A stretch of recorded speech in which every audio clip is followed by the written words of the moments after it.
welcome back to Loose Framing Podcast. I'm your host, Birdie Doyle, and joining me today is Sam Allen. Sam Allen. Tyler's off at Gotham in New York City representing our great area with St. Pete Clearwater, so he'll be back. But for now, we got this. Yeah. Who do we have on the podcast? You're here with us today. And today we've got a very special guest. We have Monique McLaughlin. She is one of our favorite makeup artists in the Tampa Bay area. Absolutely.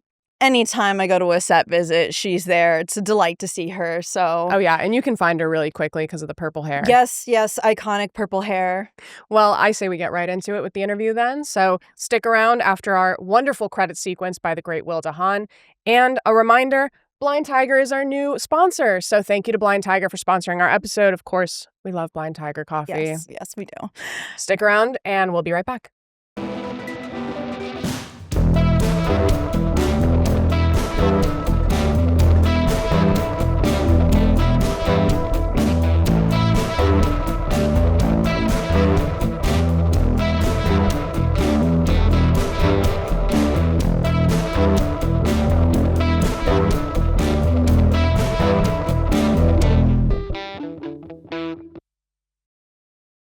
Welcome back to Loose Framing Podcast. I'm your host, Birdie Doyle, and joining me today is one of the familiar faces around the town as far as the film industry goes. If you have worked in the industry, you know this woman, Monique McLaughlin. How are you? I'm great. Thank you for joining us. Thanks for having me. Absolutely. We usually start with a little bit of a background and bio, but I do want to say that this morning I was putting my makeup on, and for the first time in months, I felt very insecure about how it was going on because your hair and makeup always looks so nice. But why don't we start with where you're from? Are you from Tampa? What brought you down here?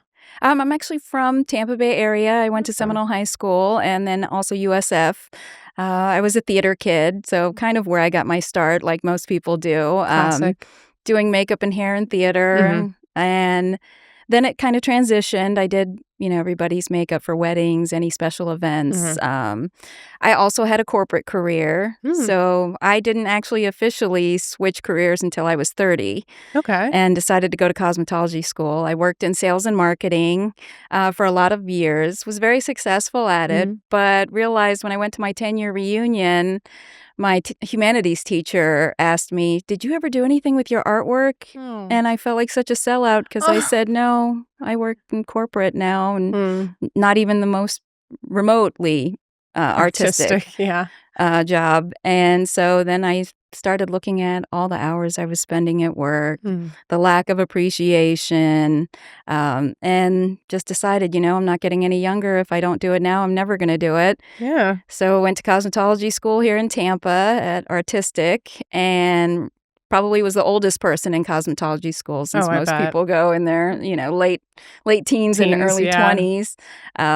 But glad I had my business background because that was able to teach me how to run it as a business and still be successful to this day doing makeup and hair where a lot of people have transitioned into other careers.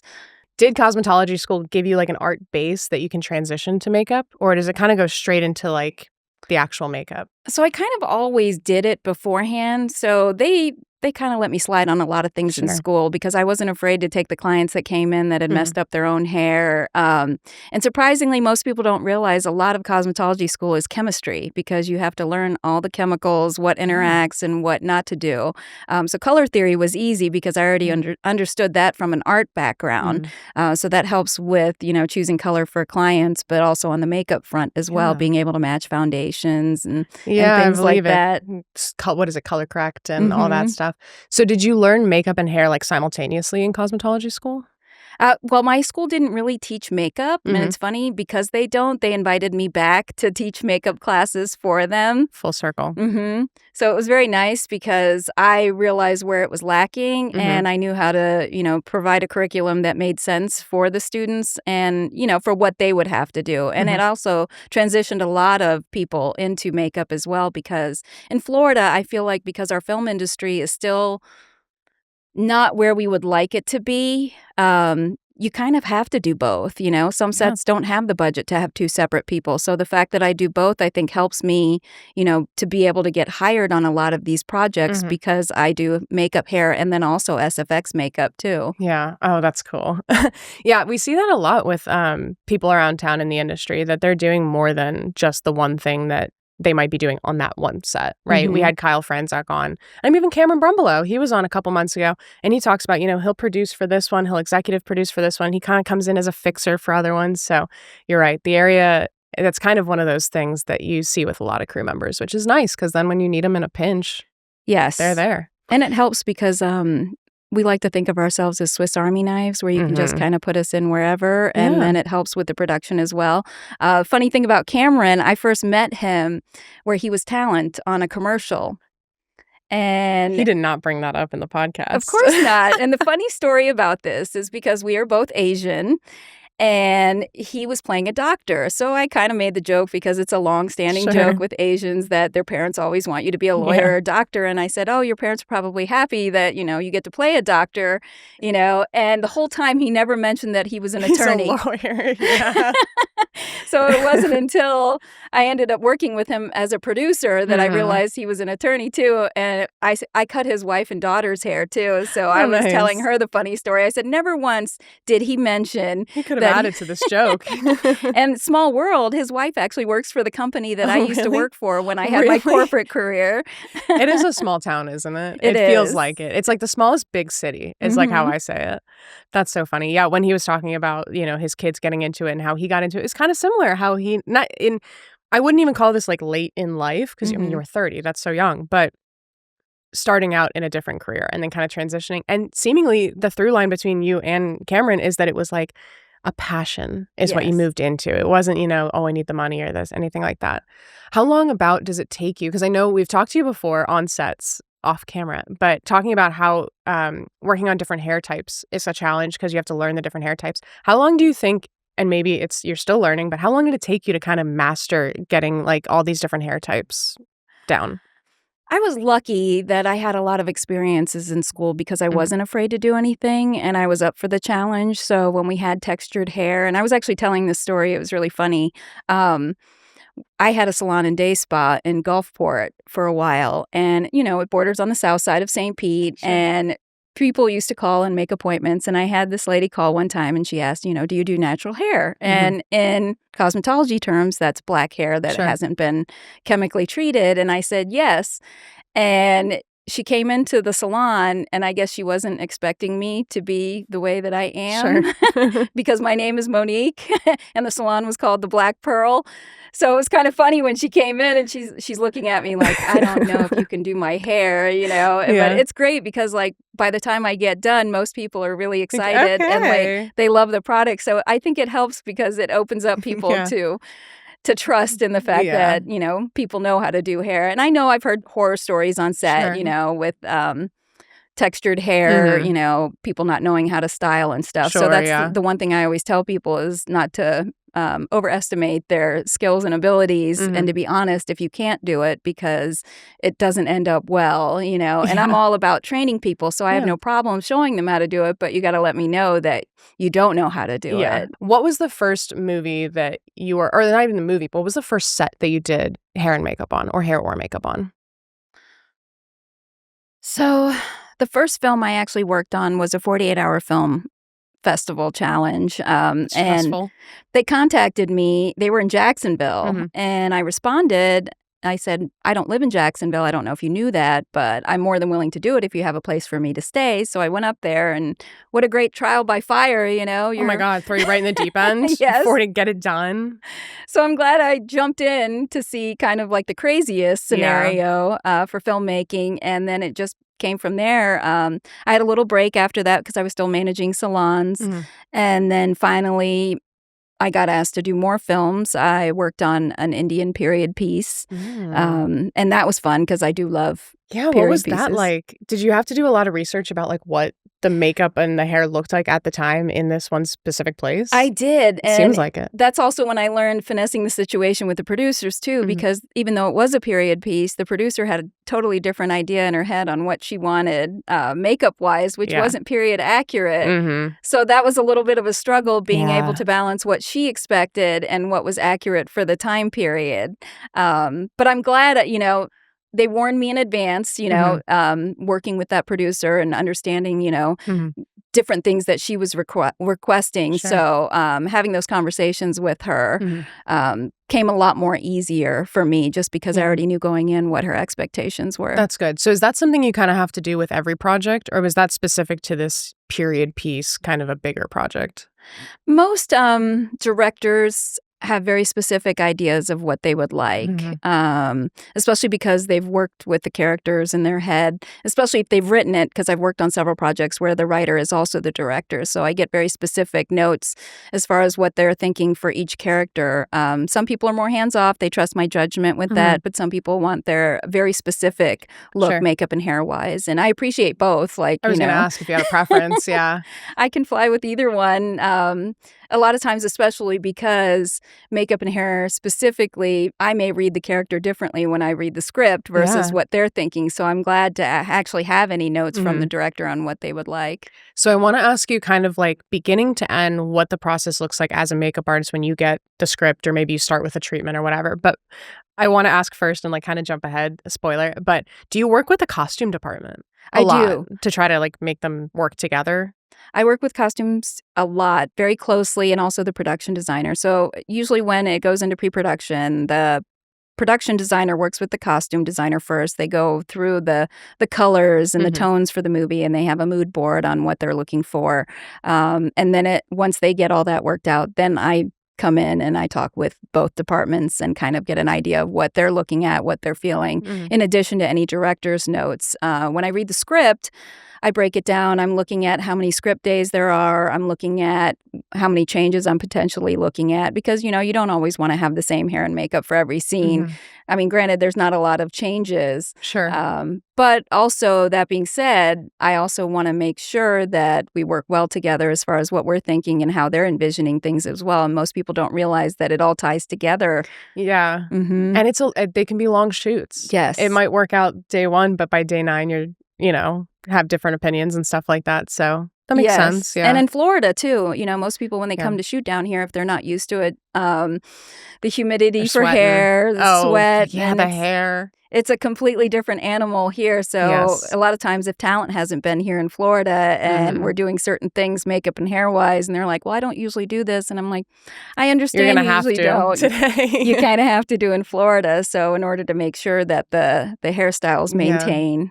So like if you get them all set up, I would have thought that the majority of your job would be at the beginning, putting the full face on or getting the hair done. But how much of it is touch-ups throughout the shoot? Touch-ups are constant, especially during the hotter months of Florida, because there's always a fine line of what's dewy and pretty versus sweating. What's just glistening. So that's kind of a joke. So we're always at monitor, looking at monitor to see how everything looks. So you have to stay pretty close to the director and the script supervisor, and listening to what they're talking about, certain things. One of the most stressful things, I think, about doing hair in Florida and working with a script supervisor is having the understanding that hair moves. So while one scene looks like that, I feel, a lot of times, especially with newer script supervisors, they're more wanting everything to look exactly the same. Yeah. And a lot of times on the run and gun projects that I work on, we don't have the luxury to be able to, move that one hair back to the original spot that it was at. That's such a good point because that's, I think, how I would think about it, too. That hair's out of place. But by the end of this podcast, my hair will be, I'm sure we're not even in the clip anymore. So that's so interesting. So you work closely with the director, the writer, the production designer, costumes. Is there anyone else that's kind of like a surprise that people that aren't makeup artists wouldn't know? The props department, I work with a lot, too, just because on these suspense and thrillers, we have a lot of blood work. Action films as well. I've done a lot of blood work for that, too. And sometimes newer departments don't necessarily realize what falls in their wheelhouse. So the rule of thumb typically is if it's on any type of part of the set, it's the prop departments. If it's on the clothing, it's the wardrobe department. And then if it's on the skin, it's makeup. Yeah, okay, interesting. So sometimes I end up having to help other departments if they don't have the right products or the Sure. different products from what I'm using, because I'm using very specific blood. I can make my own blood, but I like to actually get the blood from Yeah. the professional beauty houses because Interesting. they have, I mean, you'd be surprised how many different blood things that, Yeah, they've got like thick and kind of dried yes, and and different color immediate. variations. Yeah. Oh, that's interesting. Okay. This is just, now I'm curious. If there were like an injured animal that had blood on it, would that be your department also? No, that's the props department. So one of the first Interesting. movies I worked on was a Kevin Smith Oh, jealous. series that we worked on, and he was fantastic to work Seems with. like it would be. And he worked with the Ringling students. I came in on that Oh. one. When they asked me for that project, this is another crazy film story. I had already had a bunch of things scheduled, Mhm. and luckily it was already down in Sarasota, Bradenton area, but I didn't want to give up the opportunity to work with Kevin Smith, and they were shooting all overnights. Mhm. So I agreed to do it and tried to figure out how I could also make my other gigs work in Yeah. there. So it becomes the sleep equation. You're trying to figure out, okay, how can I do both Yeah. of these things and make it work and still get sleep? So it ended up, and it's funny because I've talked to other production people since then, I ended up showering at the gym There you go. because I was an LA Yeah. Fitness member at the time. There you go. And it just worked. And it was like I slept in my car, and because it wasn't worth driving home. That was less sleep I was going to get. Yeah. And I'm so glad that I did, because we spent 3 weeks filming, and I learned so much working on that set. And he was so Nice. fabulous to work with, very kind to his Yeah. crew. Oh, that's so good. Yes. And just funny to be around. It made Yeah. working the long hours, and, overnights are Mhm. hard as it is, Yeah. know. So he was just great with his direction and also keeping morale up. He would deliver ice cream to crew members, so. I used to listen to his stand-up to fall asleep, and he had a whole bit about doing Supergirl and going to buy burger after burger after burger, like, for the whole set, and so I was like, yeah, if I were you, I could see why you would wanna cram that in any way you can. Yes. Was there any big takeaway that you, like, stands out? I know you said you learned a lot, but is there anything, one thing that you think about Kevin Smith, that production a lot, like, use it every day? It was probably my first time on set where we had departments that were from other places and kind of seeing their processes. Yeah. We had an SFX department that came out from LA, Creature Core for that one. And at that point, I hadn't done a lot of SFX stuff, so it was interesting to watch their processes Mhm. and get some ideas from what they were doing, and then help me as far as enhance what I've learned for SFX too. Yeah. And I'm lucky too, there's people locally that do a lot of SFX work. And they'll refer stuff to me if they can't do it. I mean, That's I'm not hardcore SFX where I'm Sure. doing, Horror um, Nights. or like robotics or, Oh, casting yeah. molds for, full face things, Oh, So that's a yeah. very specific thing. People go to school for that. And Mhm. also, we don't have a lot of that filming here in Florida. So Yeah. to invest in that type of kit would be Sure. a little bit, A bit much. a bit much. There was like a decade, I think it was the 2010s, where I feel like most of the movies here were like kind of gory horror movies. I think Hillsborough State Park, with it being kind of swampy, we had, Wild Man and Beast Comes at Midnight and all that. But they've kind of slowed down, and now we're getting more Hallmark and Lifetime movies that you've been on Yes. a lot recently. What's that experience been like this summer? Because this episode's coming out in December. We're filming in October, but it's been a busy year for you. We've been watching. It really has been, and I have to tell people, Lifetime especially, Hallmarks are a little easier. Rom-coms, of course, because everyone gets to look pretty. Sure. But when I do the Lifetimes and the suspense thrillers, I tell people it's kind of like a boot camp. Interesting. If you can make it through a Lifetime, you can make it on any set, honestly, because run That's and gun is interesting. its own animal. Yeah. And being able to work under the time constraints, because the budgets and the amount of days, a typical Lifetime film is anywhere from like 12 to 14 days typically. Hallmarks usually run closer to 3 to 4 weeks on that too. But when you work on those types of sets, and it's funny because I worked on another thriller, and it was a crew that didn't typically do Lifetimes. They were more feature driven, and I had to do a shark bite wound, and they were so worried about the shark bite because I had to do it out on the boat. So I had to make sure I had everything because I wasn't going to be able to go back and get stuff. Everybody was worried about the timing of it, and also making it look realistic too. So I was able to do that. And when I got done, the producer came up to me. He's like, I was really worried about this. And he goes, and I just have to tell you. And he's like, you're quick, you're fast, and I'd go into battle with you any day. And that was probably one of the best compliments I could have gotten. Yeah. I mean, that makes, why wouldn't you call Monique then for when you have a 2-week shoot and everything's so fast? That's interesting. I wouldn't have thought about it like that, but shark bite, that's cool. So special effects makeup, you said you haven't done a lot of it, but is it mostly kind of injury stuff, or have you done, I don't know, elf ears or whatever else? Mostly injury stuff for the things that I work on. And it's funny because I always joke around that if someone ever went through my phone, they would probably be concerned at my... Call SVU. Yes, my internet search history, because I'm looking at varying stage of decomposition, what wounds look like. And then I'm really the weird friend that, when my friends get injured or something, they were like, look what happened. I'm like, can you send me that picture? And then can you send me that picture every day? Because when you're actually looking for this stuff, it's hard to find. You don't always find this. So I bet to have like a day 1, day 2, day 3 of the same injury. That's so interesting. And then again, like color theory coming up, right? Yes. For like bruises and stuff like that. That's so cool. Okay, so your main job, if I'm not wrong, is makeup and hair on set, but you also do a little producing. Can you tell me about that? I do. So I started producing a couple years ago, mainly tying in my corporate background. And the one thing I always say is I learned a lot of this looking at Adam Sandler movies, surprisingly. So I remember seeing,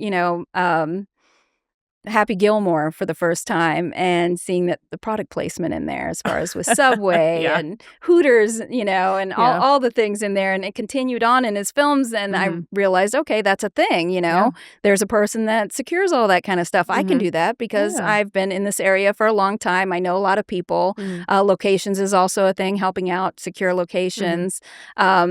But then also securing money and sponsorship for things too, bringing in money to films too. So that's an area that I'm also growing in and learning how, to develop that kind of pool of people that would like to come in and, help give money into productions so we can actually make productions bigger. And I just finished up a period piece in Massachusetts. With Jerome. Yes, with Jerome. That's exciting.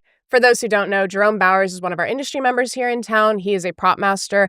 You've seen his work on a lot of movies that have filmed here. He's also an actor, and he has made his own short films. I know him personally from my last job. I interviewed him when his short film went to GIF. So, for context. And that was interesting, too, because I only knew him in the art department. In the props, kind of world. So to actually see him act was different. And I knew he had acted because he actually hired me once. He was doing a tape for something, and he was supposed to play the younger version. And he was smart enough to realize that anything I can do to make myself look like the younger version of the guy. And the guy had a mole. So, okay, big brain. That's a big brain move. Yes. I would not have thought of that. Especially for a self-tape, So I came in, I did his makeup, and we put the mole on the same spot where the actor had it. And, it's just the things like that people don't think of. And he was smart enough to think about that. And, he understands working in the art department also, like how important those kinds of things are. And it can make or break, whether or not they remember you from your self-tape. Yeah, absolutely. I see self-tapes every once in a while where someone's got a full, a prop and an outfit. And I've recently started submitting self-tapes, and I hadn't thought of that. I was like, I bet if you're trying to play a farmer, then a gingham dress would make a lot of sense at like visualizing that part. So to use Jerome as a bridge, when he told me about this project, because I've known him since he was making shorts for GIF. When he told me that it was, what was it, Revolutionary War kind of era, I was like, Jerome, you have that look. Exactly. That hairy, I was like, you just throw a ponytail. I totally see the vision. Do you kind of have almost this like third eye for seeing these people, like even if you're just walking in a crowd, to say like, oh, you'd be so good in like an 80s club movie kind of thing? Is that something that comes up a lot? Yes. I stare at people's faces all day long. So it's always something that I picture, or even like if they look like other actors. With him, it was so funny because he cut his hair. So the ponytail idea was gone. So then I had to work with wigs with a couple of the cast members. And that's always fun because I have a good wig maven down in Sarasota. She works in the Asola Theater. And I came across her from my producer of Lady of the Manor. And he introduced me to her. And she's been outstanding. Her name is Michelle Hart. And she's fantastic. Anytime I need something, as far as like originally with Mother Nature and the Doomsday Prepper on that film, like we were going to have an actor character, and we wanted a wig for him for playing Zeus. So I reached out to her. Anytime I have something with wigs, I reach out to her, and I'll rent wigs from her, and she does such a great job. Like, if I can't make it down to Sarasota to look at the wigs myself, I'll send her pictures of the talent, and she is great at color matching hair. Picking them, that it seems like it's like art. Well, because we talked about this, we did a career spotlight on you on the set for The Man Who Knew Everything, because we're going to start doing career spotlights. So if you're ever curious about people's specific roles on set, that's what we're trying to show you. But we did one on you guys, and you were talking about how it is an art form and having an art background helps. And you were talking specifically about the spatula and how you have tools that are kind of art tools that you use. Yes. But it seems like, I lost my train of thought a little bit, but it seems like you would need that for certain things, especially with like color theory with the hair too, because the way that things blend seems like it could be it could flip to looking really unnatural really fast. Yes. Is what it seems like. And my biggest like compliment that I get on set is how realistic everything looks. That's so good, yeah. When we were shooting the Revolutionary War period and the guys are out trekking in the woods and in these costumes, we had an intimacy coordinator that was local to the area. She came on set and she didn't know they were wigs, and that was the best compliment that I could get. Oh, yeah, nice. And we just premiered What We Hide, where I did a lot of injury, and it's about the opioid. Yeah, kind of some sick. Yeah. So doing that and then finding out from the producer that they ended up having to cut a lot of the scenes because it looked too realistic. Oh. And I had to give my set medic credit for that. Yeah. Josh, he was such a trooper for me. And he's always the one that I'll send wounds to after I'm doing them and say, does this look realistic? Or he'll be my guinea pig on set while I actually do things. Let me stick this bruise on you real quick. So I did stuff. And it was funny. He told me the story where I had made him into a crackhead, basically, and then also that he had gotten into a fight. So he had some injuries on there, and we took the pictures, and he had sent them to his family and some of his coworkers, and then he went to sleep after. He woke up to so many messages. His mom's freaking out, thinking he got hurt. Yes. And his coworkers really thought that he had gotten injured, and it was such a compliment to me, because if they think it's real, that means my job is done well. Spider and What We Hide. It was called Spider and Jesse. What We Hide, everything did look really realistic, which I think for the opioid crisis being like the kind of central theme of the movie really added to it, that everything looked really, really realistic, right? Because we had Dacker Montgomery, who I think is Stranger Things, right? Seeing him kind of with the, kind of some acne and some scabs and stuff, it was like, oh, I'd be scared of him walking down the street, but like that really drove home that like you may have seen this guy on the Stranger Kids show or whatever, but like no, this is different now. Yes, so, most people didn't even recognize him, that he was Billy from Stranger Things, and I guess he's aged too. he's a very attractive man in real life, and of course when we sat down and he and I collaborated a lot on what his character wanted to look like, because he had very specific ideas too, and the director trusted him and his vision. And so we ended up taking a notch out of his eyebrow, which killed me because I'm such an eyebrow person. And then I had one. I miss it. And then we had a notch in the side of his hair too. Yeah. And then the kicker was I added on a rat tail extension for him. Yes. I was terrified by the end. I watched that one at GIF, and it was like, oh yeah, I've dated that guy. Yes. And I'm still scared. And it was funny because his girlfriend, now wife, came into town, and he was staying in South Tampa at the time, and she was so horrified by the rat tail, so she made him tuck it up into his hat whenever they went out here. Yeah. Do you get that a lot where actors come in with like a vision? I mean, I would think from watching movies, but is that common, or is that kind of not so common? It is common, and it's also because we have different levels of acting. We have people that don't do a lot of acting and are like personalities necessarily, so it's hard to separate what they normally do, and their normal look, and in relation to the role that they're playing. And sometimes those two worlds don't match. And so it's an interesting situation to finesse, because they want to look a certain way and it doesn't exactly match what the director's wanting. So finding a compromise there where everybody's happy, because you want the talent to feel pretty on screen too, and in a way that fits with their look, and for them to promote the movie as well, because a lot of times people won't promote their movies if they don't like the way they look in them. So that's interesting. I wouldn't have really considered like a confidence thing about how they're looking. Especially, do you see that more with like the Hallmarks and the Lifetimes, where the makeup is very like, it's supposed to look really pretty and it's supposed to be very complimentary? Or is it kind of just more across the board? It's across the board. Yeah. A lot of times, just even with the working with the Indian period piece that I did, there's a different set of skills when it comes to working with different skin tones. And, that's the one thing my makeup artist friends and I, if we're watching TV, we're always texting each other, look at this, taking a picture Too of much the screen. highlighter. It doesn't Or look good. if someone's orange, that's a thing. And it's funny because you have to stay up on technology. So when I bought a new television, which seems like such a minor thing, but it's improving it's so all the time. Yeah. So when I saw TV improve and the definition of everything, it changed the way I did men's makeup. Oh, I believe it. Yeah. Because a lot of times, before you would cover up the pimple or something that they had, but you could see it now. And that was a nightmare. So it changed, when I was working on action films, especially with old school actors who were used to really heavy makeup. And I just had action film that I did a couple years ago. And I know the talent thought that I wasn't really doing my job because he was expecting all this makeup on his face, but it's not really a thing anymore. Things have changed. It really is. So there's a way to make it look natural, which was the director's direction for me as far as makeup.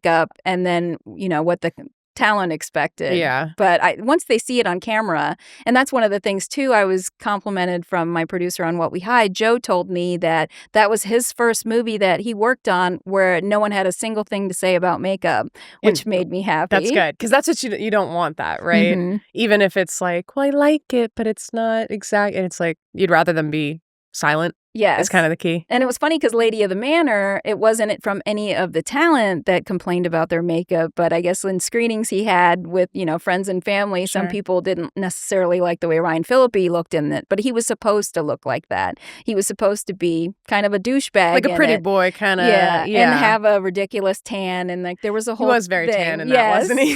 So I'm trying to remember. That was the point. People they weren't used to seeing him like that. So. Yeah, I get that. I curled my hair for something the other day and I thought it looked atrocious because I can't curl it, so I don't do it that often. And all my friends were like, no, it looks nice. And I'm like, I'm just not used to seeing it like that. So I can't imagine, especially, it's hard to think about it because it feels like so long ago. But a lot of our 50s, 60s, 70s Hollywood actors are still alive and working. Like, it's not been that long that film history is, So when, John Travolta is always the one. He comes to GIF every year. He's been in our headlining movie each year. But each time I see him and he comes back to my memory, I'm like, man, he got famous in the 70s. Yes. And that feels like so long ago, but he's still young. He's still alive and he's still acting. Yes. And so I can't imagine having to see the transition and with the makeup, the transition of as technology's evolved. Off of that, do you have to keep up, or do you think it's important to keep up with the makeup trends, what people are enjoying? Even if it doesn't fit the character, the way that winged liner has changed over the years or whatever it might be. It is, because it also gives you credibility too with the talent in your chair. Because if you aren't up on the times as far as what the new trends are with makeup, people are kind of looking at you. And a lot of the film industry now is very young as well too. So I often joke around on set because I'm usually one of the older people on set. I'm from the 1900s. I know my boyfriend's 7 years older than me, and the other day he goes, I remember the original iPod. I was like, oh my God, so do I. You're fine. He goes, well, your generation. I was like, oh my God, shut up. Well, so you keep up with the trends. Are you keeping up? And you said the technology you're watching with the way TV is and recording technology. Yes. Has your technique and your tools evolved, or did you kind of find specific tools that you like, and no matter what changes, beauty blender, brush, you always stick with one thing? Certain things I use for certain gigs. So I have several different kits for depending on what the gig is. Rare occasion I do weddings, it's a different kit. I wouldn't bring my production makeup kit. No. And even makeup is different because when you do weddings, people like to see the brands. They like to see, and those brands aren't necessarily things that we use on film sets or television. So you kind of have to carry a lot of everything. So at my house, when people come over, especially if I'm pre-production for a film, I'm sprawled out in my whole entire house. My dining room table has everything situated as far as what I'm going to do. And in this last month, I had 3 films going at once. So I had 3 kits out there, and it was just, it's crazy how much stuff that I have to have. And I'm a serial overpacker. I like to have a lot of things because it never fails. Like when you see me on set, I always have an apron on, and there's several pockets in there. I joke that I'm the corner store because I'm always the one with the mints, floss, anything you could ask for, eye drops. And just random things that, people have asked for, lash glue, other safety departments. Pins, yeah. So I always have safety pins too. So I help out a little bit with wardrobe too. The Massachusetts film, I helped out with wardrobe on that as well. Nice. Because there was so much going on with that film. So I was glad that I was able to kind of dabble in other departments. And like I said, when you're a Swiss Army knife, you know, it makes you more valuable on set and easier to hire for things because, I bet. You just make the production run smoother and you just help wherever you can to make that happen. That's something we've seen a lot. I know I said it earlier, but with a lot of the productions in Tampa, because the area is still small and tight-knit and it's growing, but much slower than we would like, a lot of people have to lend themselves to one thing or another, but it makes it really attractive for people out of town coming here because then they say oh, who can we recommend? Monique. She also is a Swiss Army person, with, multiple departments. And then it makes it easier to bring people here on a budget. Yes. I Googled you. I did my due diligence, and motivational speaking and public speaking came up. Can you tell me a little bit about that? Because I didn't know about that, and I know you personally, so I wanted to hear a bit about that. So it's funny because people are always asking me, and I go to networking events a lot, and they'll ask me, are you an actress? And I'm like, no, I'm horribly awkward in front of the camera. But You're fooling us right now. I'm fine with public speaking, and it's such a disconnect for most people. And I've done speaking for women in film and television. I sat in on a panel discussion for people that wanted to get into the film industry. Nice. I also did that down in Naples for a conference down there, for people that were interested in getting into film and television. So I like to do that when I have time to promote the film industry in Florida because I want it to grow. I want it to be bigger than what it is. And I also sit on the board of directors now for the Dunedin International Film Festival. Yeah. And part of that is being involved in the community within Dunedin and Tampa Bay area and making sure that people understand that there's a whole world out there and bringing it here locally and just kind of making it something where people can get involved and do things. And because makeup and hair is such a thing for me too, I like to make it a glam experience for people. And people don't realize until they have makeup professionally done at some point that even a little makes a huge difference in the way that you are on camera as well. And so in addition to that, because I do have my corporate background, public speaking is a thing as well. And I was just asked to be on the advisory board for Women in Leadership for Weber University. So nice, that's cool. Yeah, so I'm excited to do that and also do a little bit more with women in film and television because I go to their events when I'm not working and try to, encourage people to join because with memberships, same with the film festivals and I support all the film festivals in our local area. We have Gasparilla and Sunscreen Film Festival. And I love it because, it's seeing all the familiar faces. It's always fun. Also getting everybody involved into, the film area and hopefully, at some point help us as producers to bring things in to this area. It's a tough one, but these film festivals really do make a difference. And I was just I gave a presentation earlier, we were talking about it, but one of the things I said is that these productions, when they bring people in from out of town, it helps them learn about Tampa to begin with. Even if you're 40, 50, 60 years old and you know the name Tampa, Florida, if you haven't been here, you don't see it for it, right? Our CEO has this number and it's for every person, or it's 80% of people that come here leave saying, this is fantastic, and I'm telling my friends. And so it's you have to get here to see it. And that's one of the things, these big productions, What We Hide, Lady of the Manor, all these productions, people come in, these big names that now leave with this incredible sense of Tampa's film industry and Tampa's culture. I'm on a Visit Tampa Bay rant now, but Judy Greer, when she came for Lady of the Manor, we had her do her testimonial saying, what was it like filming here in Tampa? And she was raving about all the vegan food options. Yes. And she was like, I'm going home and I'm going to tell all my friends that if you go to Tampa, you're going to be able to eat at nice restaurants because there's a lot of options. And it's yes, that is part of the point, is to bring people here and show them that Tampa's a place. Ybor City's 140th anniversary is on Sunday of when Vicente Ybor signed the contract to buy the land. So it's like they wouldn't know Ybor and Ybor or whatever until you see it on screen, until people go back and like spread the word. And so it's nice that you're doing things in the community because that's what these film festivals do too. Yes, and I'm big on social media too, so I do a lot of like content to help share. So I'm always posting a lot of things just to get people to see kind of the magic of our area. And Judy Greer was funny too. In addition to the vegan food, she was very big about taking Pilates classes locally, and big into health. So we talked about a lot of that, and she was very happy with this area and the things because like it comes across as a more chill Los Angeles for people. It does. That's the thing we always hear is that they think it's going to be like people come in and they say, you know, it's a smaller market. They think it's not going to do as well, but we have the efficiency and the professionality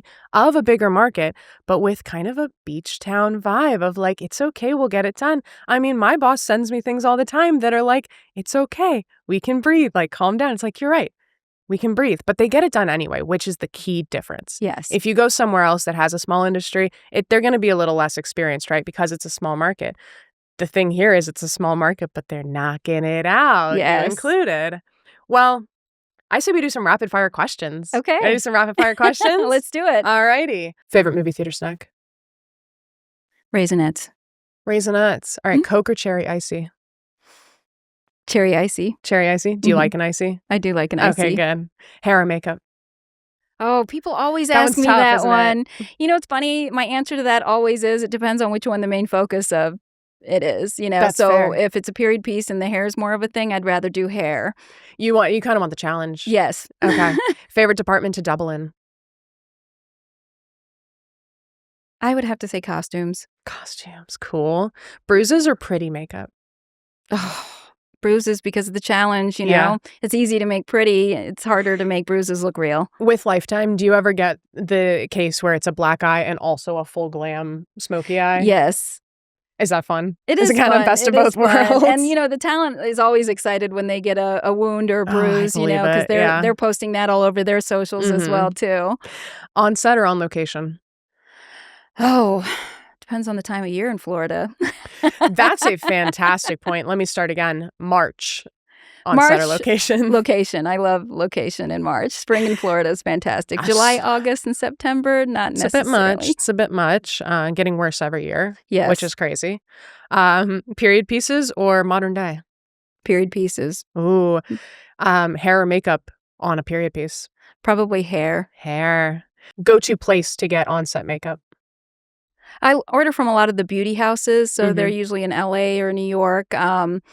And that's where I usually get pro discounts as well, too. I do have a MAC pro discount, and I use a lot of their products just because I'm able to go to the store and actually look at the colors live versus, you know, product lines that I may not be necessarily as familiar with. And it's funny because I'm one of the few makeup artists that never worked retail cosmetics. So I bet. Yeah. That seems like a kind of an entry point, right? Doing like the makeup counter. For a lot of people, and it was never a thing for me. And it's always a strange thing, you know, of course, like when I did weddings, that was always a tough thing because I would work with, if it was a large bridal party, we would have another makeup artist, and they were retail. So as they're doing the makeup, they're explaining. They're selling. Yes, they're showing this is what I'm using, and then I'm oddly quiet there because I'm just doing the makeup. I'm like, and we're hair. just gonna get you in and out. Yeah, I'm it's doing 5 a.m. making small conversations with them, and it's completely different. So that's why a lot of times, you know, when I'm doing bridal stuff on the rare occasions that I do that still, it's trying to work with someone that works like me, so it's not such a different experience in the chair.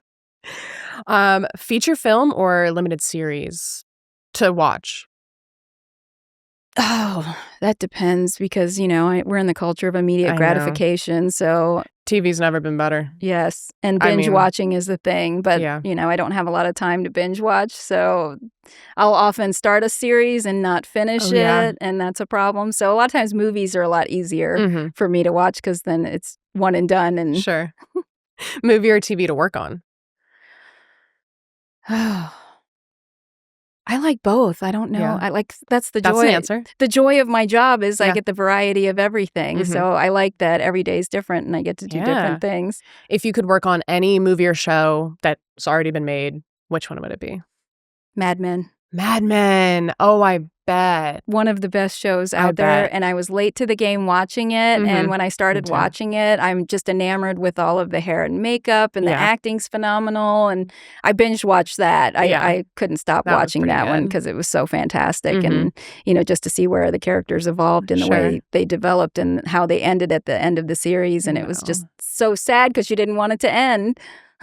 I know. That one, it really throws you through a loop, doesn't it? But all the hair and makeup. Have you ever done makeup for photo shoots? Or do you do mostly like motion pictures? I still do makeup for photo shoots. Yeah. I do the magazines in Tampa. I do Bay Magazine, and I also do Tampa nice. Bay Metro Magazine. I have also done stuff for Tampa Bay Magazine as well, not as much. But I enjoy it because fashion is kind of where I started out initially before film came around.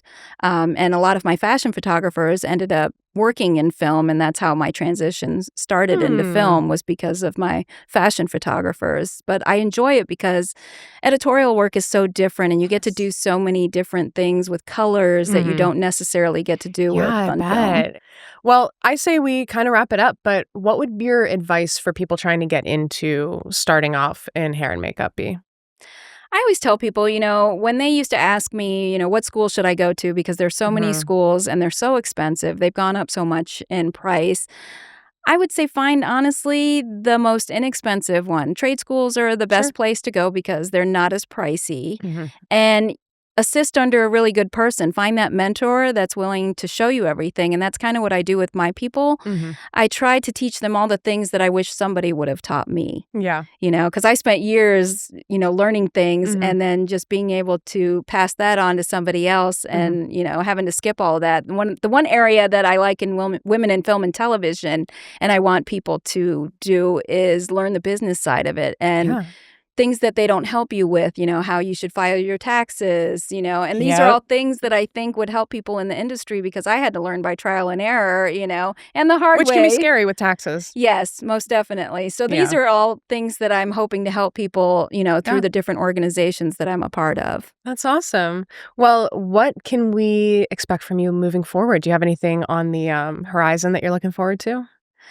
I'm looking forward to probably more of the business side of it, I mean, there's always an end game plan. Sure. I do worry about AI. That is a thing because I'm not naive to think that eventually makeup and hair could be replaced. Yeah, that'd be interesting. Yes. That's like the final boss of dystopia. Yes. And right now, they're trying to push an AI generated character, and I don't say actor or actress because I don't feel like it fits in that category, but it is, a valid fear at this point. We've had the strikes and negotiations when it comes to that. So just trying to think of like where I'm going to be best suited in this industry if, my job is replaced by AI. When things change, inevitably.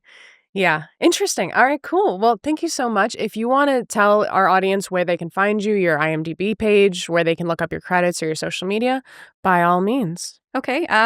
Mo Makeup, MOE Makeup, no space, is where you can find me on socials. And my IMDb is under Monique McLaughlin. Check her out because I want to say most of the movies that have come through Tampa have had your touch on them, and they all look really good. So go check it out. Watch, you said the throwback. You did the throwback? The throwback I did. That's one of my favorites. Lady of the Manor. Check out Monique McLaughlin. Thank you so much for coming on the podcast today. We really appreciate it. And we will look forward to seeing your next couple credits coming out, which I'm guessing will be soon because you've had such a busy summer. Yes. And with that, we will be right back.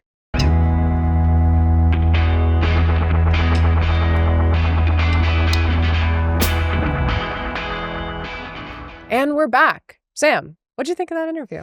Oh, I loved it. I loved hearing about all the different things that she does and how she dabbles in different departments. Yeah. But the big takeaway that I think I had was when she was talking about her work with WIFT and the different, public speaking opportunities she had. I'm not sure if you know. Yeah, I'm not sure if you know, but very recently she did a post-careers panel with the Tampa Theater. Yeah, she did. Yeah, and it was really fascinating to hear what she had to say, in regards to very young, like not even high school students, and like, hey, here's how you can get into the industry. Yeah.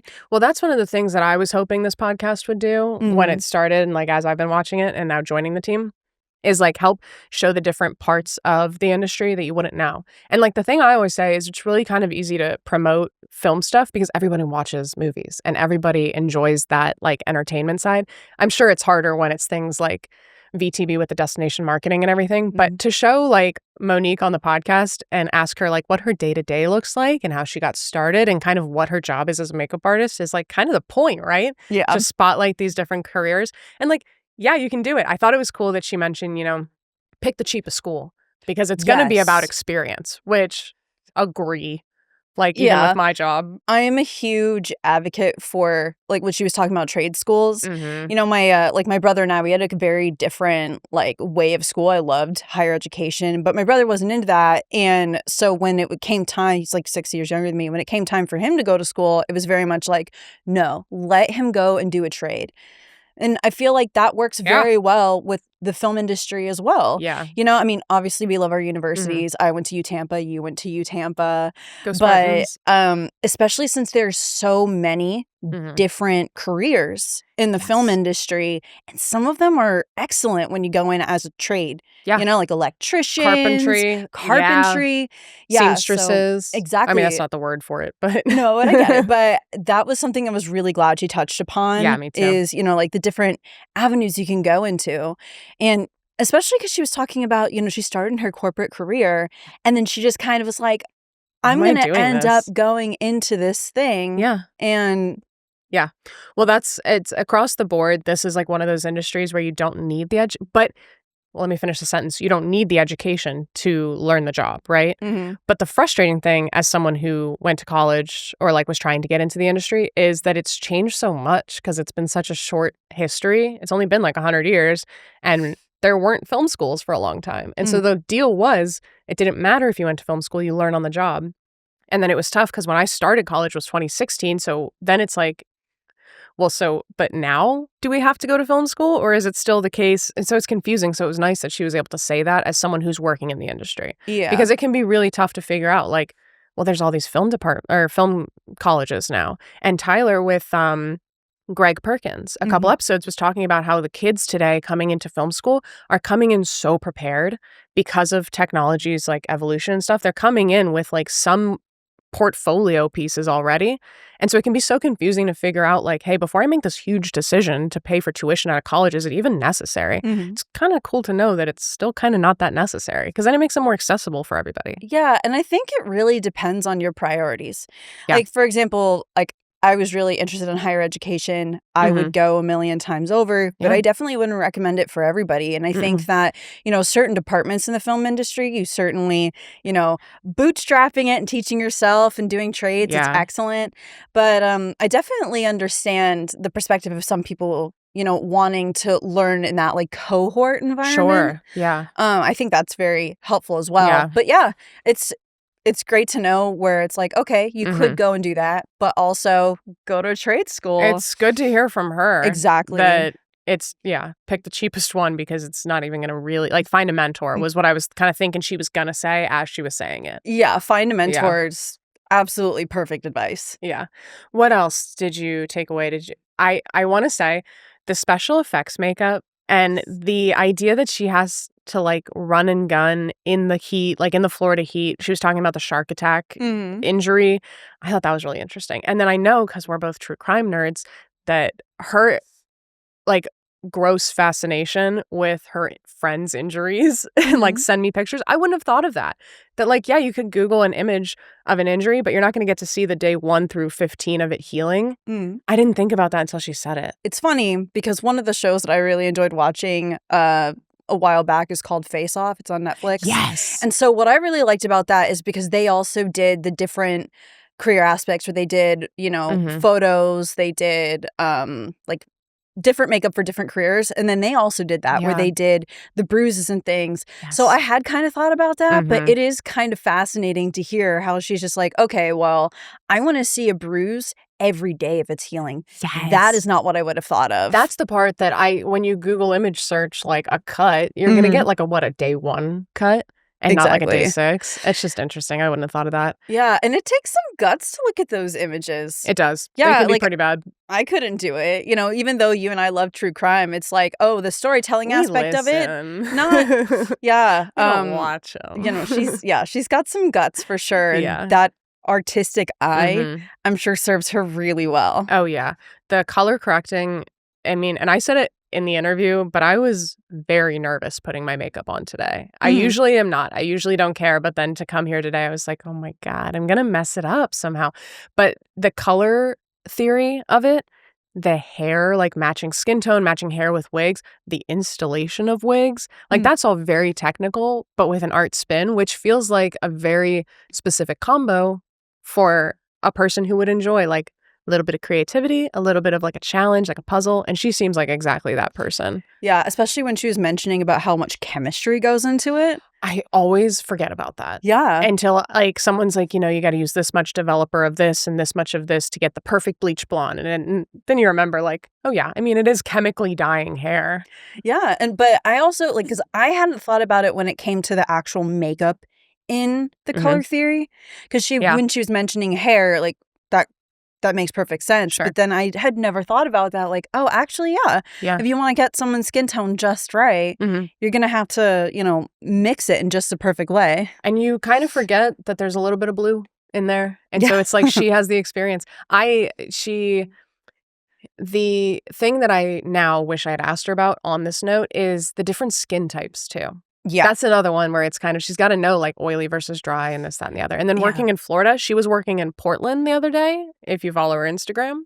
So I'm sure her approach to doing outdoor makeup there and here in the same month is so different. It's just very interesting. Yeah. Oh, gosh. I can't imagine doing makeup on a Florida set where it's just like, oh, cool. Yeah, this is probably just going to melt right off. Yeah, but she doesn't seem to have that problem at all. She's a pro. She's a pro. Yeah, she's a pro. Well, Sam Allen, where can you find Loose Framing Podcast? You can find Loose Framing Podcast on anywhere you can stream podcasts, and also you can watch us on YouTube. And if you want to follow Film Tampa Bay, you can follow us at Film Tampa Bay across the board. We make it super easy. Yeah. Film Tampa Bay. No underscores, no dots, nothing. Yep. And with that, please join us for the next episode of Loose Framing Podcast. You never know what we have in store. I think we'll do something real fun and different next podcast. Yes. So what do you think? You want to guess what it might be? Jerome. Did you hear Jerome? Did you hear my little excerpt about who Jerome is? All right. And with that, join us on the next episode of Loose Framing Podcast. This episode should be coming out in December, so join us next year, January. It'll be our season 6 premiere. And let us know in the comments if you can guess who our guest will be for our season 6 premiere.